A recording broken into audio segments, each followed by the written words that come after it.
Well, hello everybody, Spencer here, also known as Lego Dude 11, and in today's video, this is Invincible, Season 2, Part 2, DOS. Yeah, spoiler review. So, without further ado, let's discuss.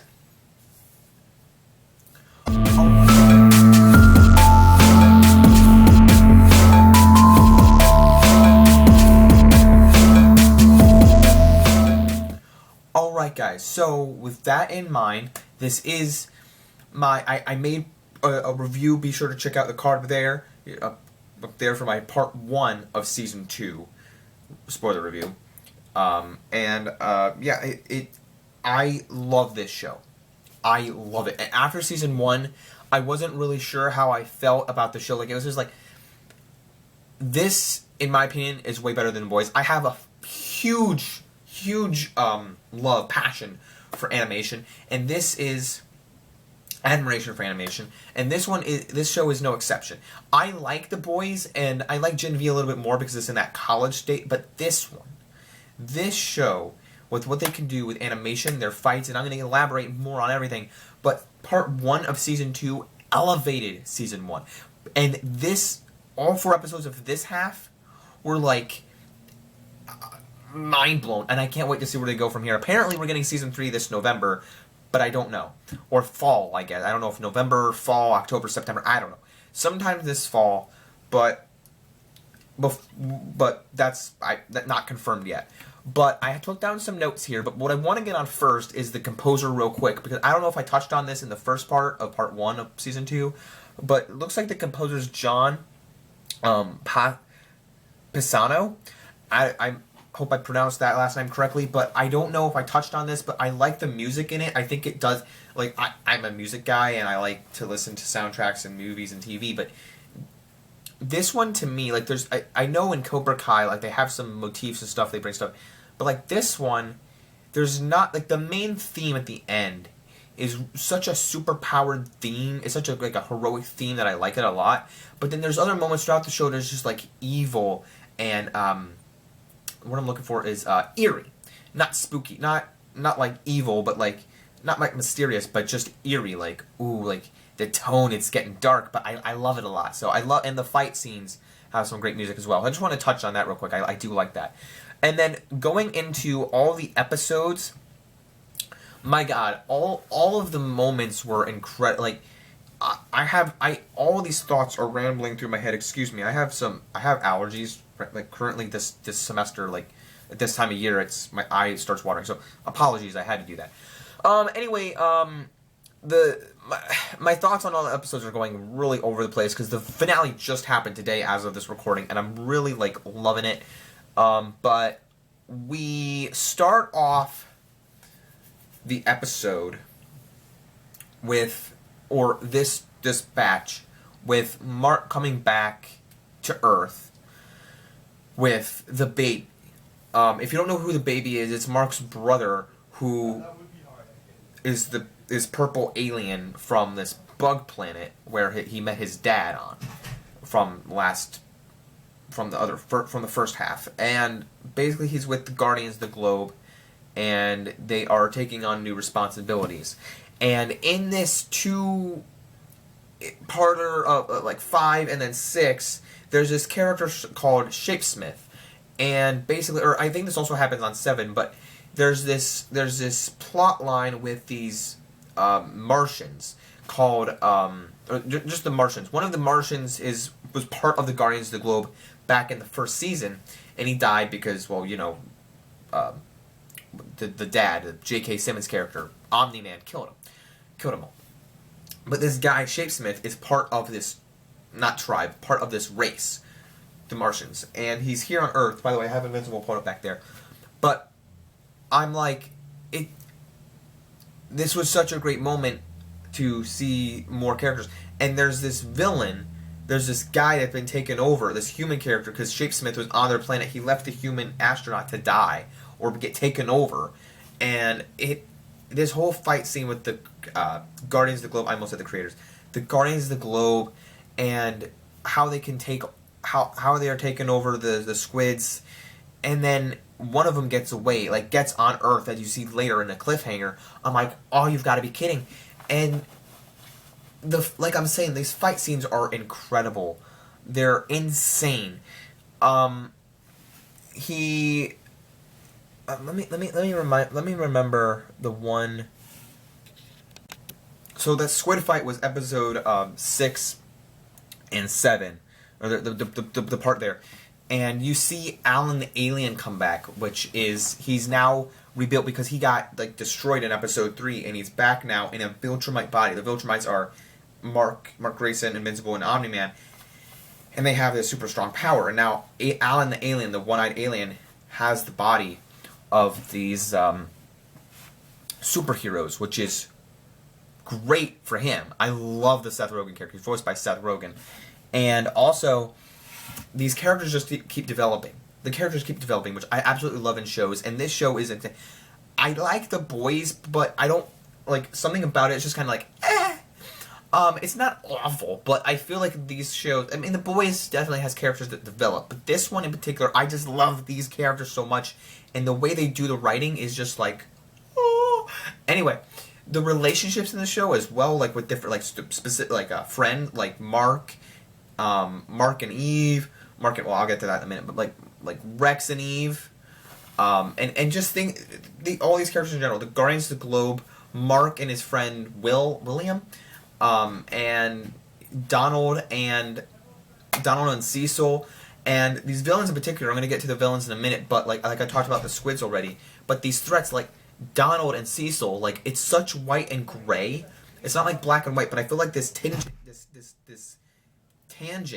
this tense moment of Cecil and Donald, like, where did he come from? Like, what happened to him? Because in the season 4, like, finale, or, like, end credits, like, ending moment, you see Cecil, or you see Donald, like, cut his arm off and see that he's a robot. See that he's mechanized suit. So, like, what's been happening? How did he get like this? And it's such white and gray tension. That's what I was looking for. Tension, not tense moment. It's tense, but whatever I said, I don't know. And tension, like, is it black and white? Like, I don't see Cecil as a bad guy, but, like, what's going on? What's the underlying factor here? And I love it a lot. And like I said, going back into the relationship side of things, I love relationships. And Mark and Amber was so sweet, but the fact that they have to let go of each other because he's a superhero, he's not around her 24/7, and not that you should. By the way, not that you should be with your significant other 24/7, but not that since he's been gone for such a long time, and since she hasn't seen him, that makes it hard to be in a relationship. So they're kind of done at the moment, and then later on down the line, I saw this post. It was like, oh, maybe Mark and Eve will get together. I was like, that would be great. And then they kind of hinted that. So I'm very excited to see where that goes. I'm kind of getting into the finale. But back, I want to touch on these twists and everything. Just, like the Guardians of the Globe, the things that happen.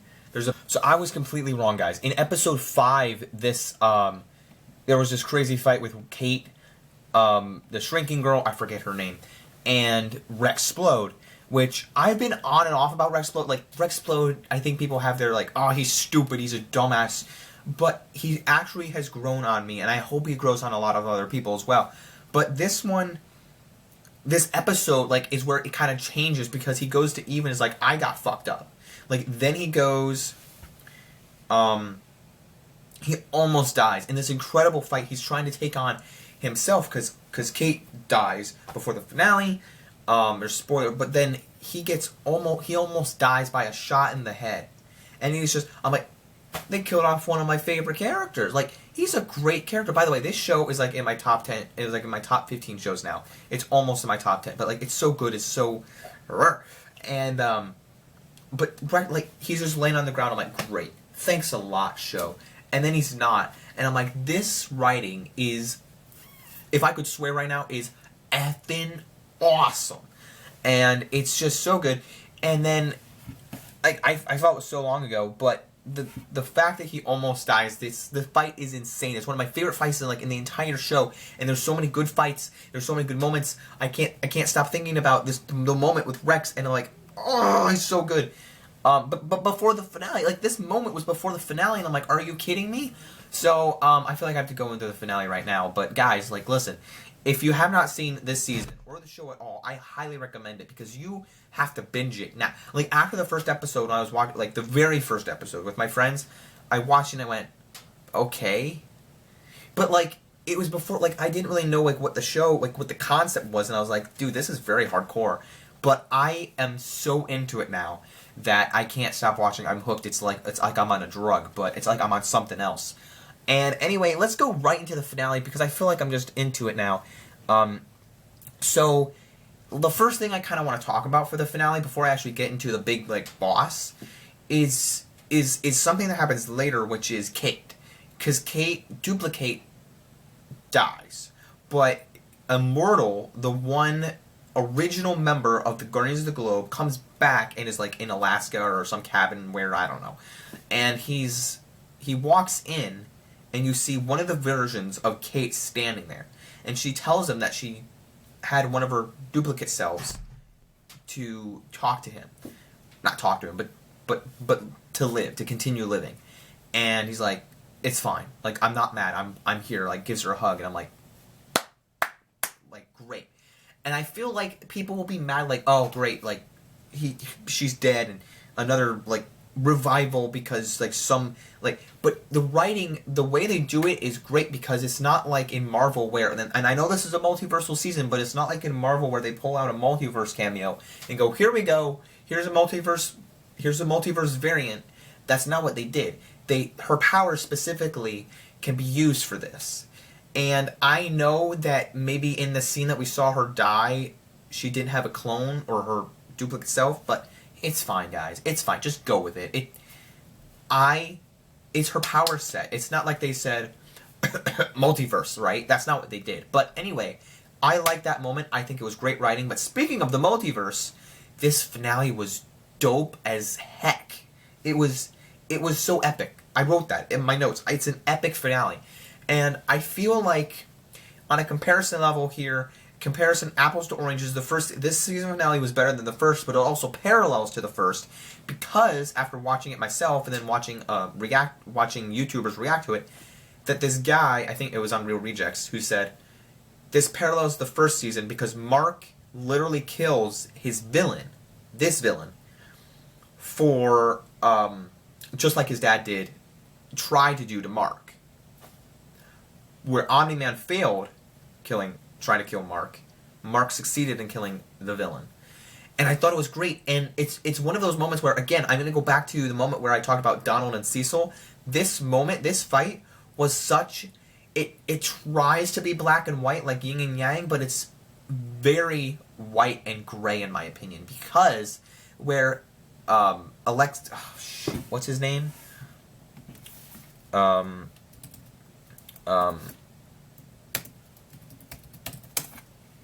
Angstrom Levy is talking to Mark's mom when she's holding the baby, and goes, he's a murderer in every universe, right? But she goes, maybe that's what happens in all the other universes, but in this one, he's a good son. He's a superhero. He does good. And he's like, he doesn't believe her, and then she's like, you're the villain. And he goes, I'm not the villain. Ah! Like, it's so, like, it resembles evil, monstrous villainy. But in my image, in my perception as the audience, he goes, we're trying to see, like, what he's like, I'm trying to save the world from this murderer. Like, yes, we go through all these different glimpses of Mark as a hero or killing millions of people with his father, where the mom doesn't, where the mom goes along with it. Or one universe where Mark is flat out the villain and he just kills Angstrom Levy's son. Things like that aren't typically normal or aren't typically good. Yes, I can see Angstrom Levy's point. He wants to save Mark, or he wants to kill Mark and save the world. But at the same time, we know our present day Mark, or our regular Mark, as a hero.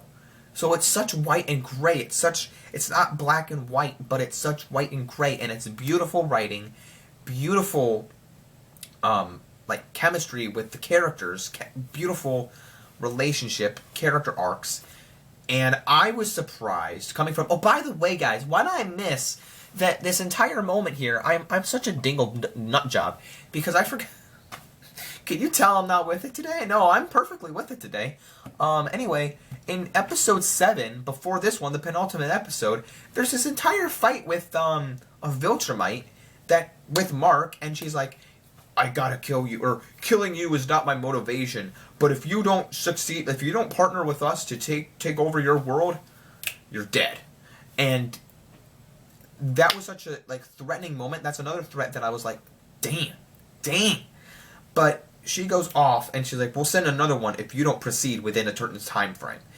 And then the next episode, Angstrom Levy comes in, and I'm like, what? That's the cliffhanger of episode 7. And then he's the big boss of season 2. I was like, I completely forgot about him from the first half, and I was like, I was not expecting this to happen.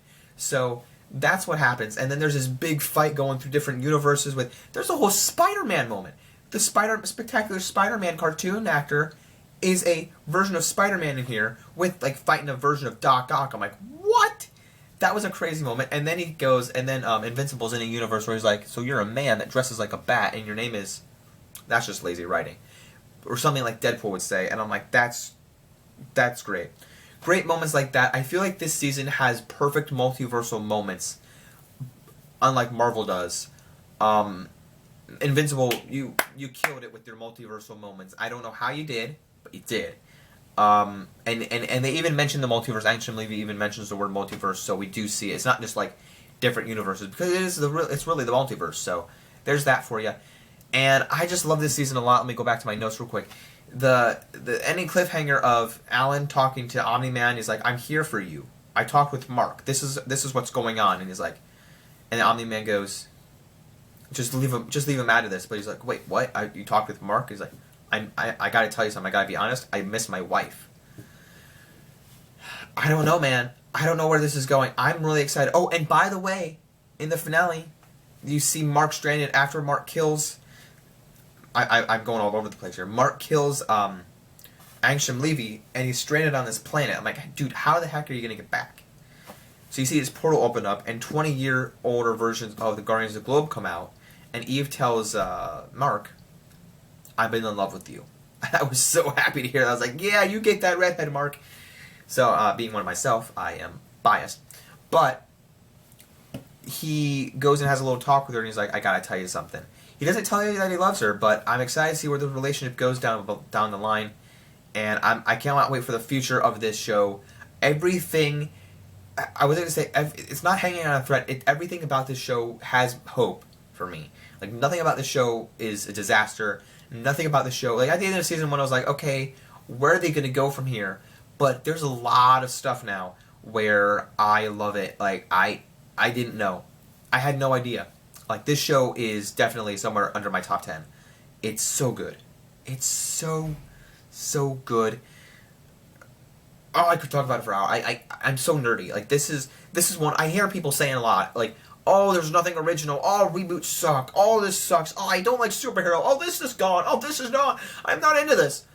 Watch this, because if you don't, if you're not in, if you don't at least try it, like me, I didn't know what this season, but season 2 is great. I was like, nah. But now I'm like, oh my god, I'm losing my mind over this. It's kind of how I feel about The Boys. I'm kind of like, but Gen V is awesome. I don't know. By the way, forget about Gen V. There's something else that happened in Gen V that's kind of disappointing, but I'm not going to bring that up now. But anyway, don't forget, if you liked what I said here, that my rating, I'm giving this season, this half a 10 out of 10. This season is definitely a 10 out of 10 for me. Nothing was disappointing. I was on the edge of my seat the entire time. Loved it, loved it, loved it. And if I'm a little biased, who cares? It's fine. I liked it. I loved it. Invincible Season 2, Part 2, and the entire season is a 10 out of 10. Don't forget to leave a like down below if you enjoyed this video. Don't forget to subscribe to the channel, Lego Dude 11, for all things nerdy, movies, TV, vlogs, friendship, and more.